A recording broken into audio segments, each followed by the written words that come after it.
बरोबर काही वर्षांपूर्वी काही ठराविक लोकांना खूप आनंद झाला होता. आनंद याचा की छत्रपती उदयन महाराज यांचा पराभव केला. अहो उदयन महाराज हे पराभवाला कधीच घाबरत नाही.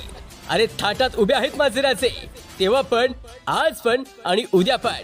अरे कुठल्या तरी पक्षाचा म्हणे सातारा बाले किल्ला असेल, पण हा तर माझ्या छत्रपतींचा विकसित होणारा सातारा जिल्हा. मायबाप सातारकर विचार करा आणि मग मतदान करा. भारत देशाला या जगात प्रगतीपथावर घेऊन जाणारा पक्ष भारतीय जनता पार्टी आणि आपले महाराज याच पक्षातून लोकसभेसाठी उभे आहेत. आता लक्षात ठेवा, तोच उमेदवार तोच पक्ष.